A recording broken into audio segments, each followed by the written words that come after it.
Good evening. Welcome to ten-tec Television. I'm Scott Robbins, W4PA, the Amateur Radio Product Manager for ten-tec. It is 2200 UTC, and we are ready again with another presentation. Ooh, looks like that audio is kind of hot. Let me turn that down a little.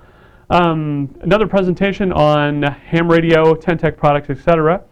Last time we did a presentation on how to use the RF gain control on a ten-tec HF transceiver, or any transceiver for that matter. And we got a user suggestion in the email this week that said essentially, how about doing one on the passband tuning control? And so I thought that was a pretty good idea. So today we are going to talk about how passband tuning works. We refer to this as PBT on our transceivers.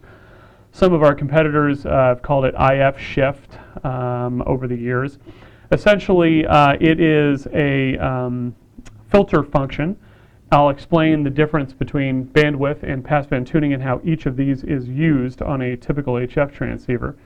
Okay, we'll take a shot here at the front of the Orion 2. We have over here, let's see if we can get a shot of this, passband tuning and bandwidth knob. And on the Orion 2, you push this button so it goes bandwidth, passband tuning. Okay, front panel shot again of the Orion 2. First, we have a bandwidth set for 2500 hertz. We're on lower sideband. You can see right here it says bandwidth 2500. Okay, now, first thing I'm going to do is draw, I got a piece of paper here, and I'm going to draw a little graphic of what a bandwidth filter looks like. Let's see, let's go back to the camera that's on me. And, okay, you have a center of the passband. Oops, turning the paper here. That's what you get for doing this live on the fly. Okay, you have a passband center, which is right here. And when you have a bandwidth filter, let me move a little closer to the camera. You have a filter that looks like this. This line here represents the center of the passband. These two lines here are the filter skirts, and this is the bandwidth of the filter. So let's say, for the sake of argument, this filter we have now has a bandwidth of 2500 hertz, just like we have on the transceiver here at the moment. Okay, now what happens when you narrow the bandwidth? Let's see, when you narrow the bandwidth, you still have your center, but the filter edges are closer to the center. You have moved this side in, and you have moved this side in toward the center. So let's say, for the sake of argument, we've now made this 1000 hertz bandwidth, for example. Okay, so you have an equidistant side on each side of center. Let's say, for the sake of argument, with the 1000 hertz filter, you've got 500 hertz here and 500 hertz here. For this 2500 hertz filter, it's 1.25 kilohertz, 1.25 kilohertz. Okay, now, how does the passband tuning control differ from this? Okay, essentially, the passband tuning control is a bandwidth function. However, you are not moving the sides of the filter in toward the center. You're moving the filter around on top of the center of the passband. So again, let me draw a filter. We've got a center, we have a filter here. This is a bandwidth of 2500 hertz. When you move the passband tuning control, you're moving that entire filter around on the center of the passband without changing the filter bandwidth. So let's say we move the passband tuning control to one side or the other. What you'll end up with is a filter that has the exact same bandwidth, but you have moved it over on the center frequency, for example, like this. Now let's say this is still 2500 hertz, but this over here might be some value, let's just say 2000 for the sake of argument, or maybe this is 500 hertz over here, this side over here. Which begs the question, so what? Why would you want to do this? Well, here's why. If you narrow the bandwidth itself, rather than moving the passband tuning, essentially what you are doing is you are not only narrowing the filter away from something you don't want to listen to, but you're narrowing it away from things you do want to listen to. So instead of narrowing the bandwidth with the bandwidth control, you could move the filter around using the passband tuning control, and you could move that filter away from a signal that you don't want to listen to without moving the bandwidth on the other side. You can just move it down. If there's nothing interfering down here, there's no reason why you couldn't move it down this way as well. Why narrow it like this when you're just, if you narrow a sideband bandwidth filter, you're going to decrease your ability to understand the intelligibility of the signal there.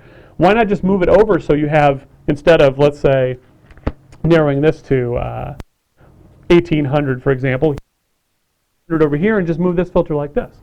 So there's a graphic representation of this on the front panel of the Orion 2. We'll do a shot of it with the camera here.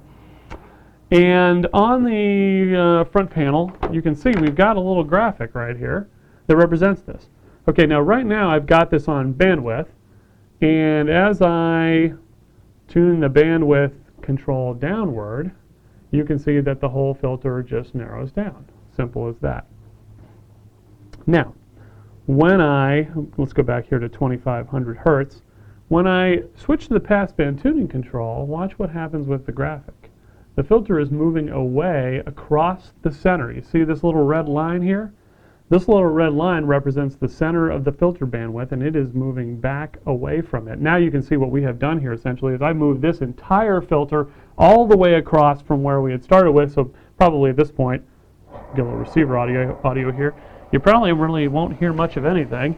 Hang on a second, let me click the antenna on.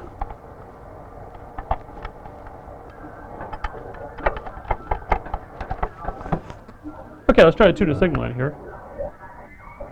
You notice you can't do it because there's no filter there. We've essentially narrowed the whole thing out. Now, I'm betting whatever it is we're listening to here, if I turn this passband tuning control back downward, let's see, to, oops, wrong one. There we go. To an intelligible spot. Oh, it's a broadcast station, actually, we're listening to. Okay, let's see if we can find a single sideband signal here.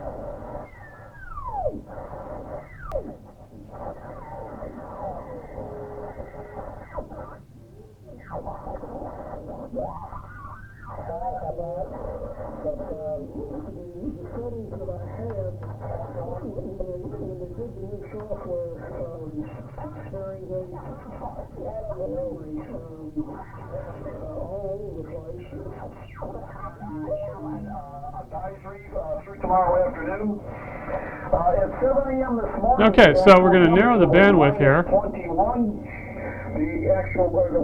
We're narrowing the bandwidth.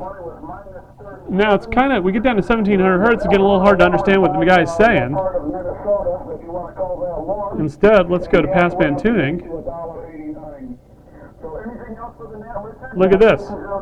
You cut that down by 1000 hertz, you can still pretty much intelligibly hear that signal, but you're able to cut off interference if that was above or below where that was located. So, I hope that this has been instructive for you. If you have any questions on passband tuning or how to use anything else on a ten-tec transceiver, don't hesitate to contact us. My email address is sales@tentec.com. We are also always taking suggestions for other things that we can present as programs here on ten-tec TV. If you have an idea, please don't hesitate to drop us a line. My name is Scott Robbins. My call sign is W4PA. I'm the Amateur Radio Product Manager for ten-tec. For this episode of ten-tec TV, thank you, and 73.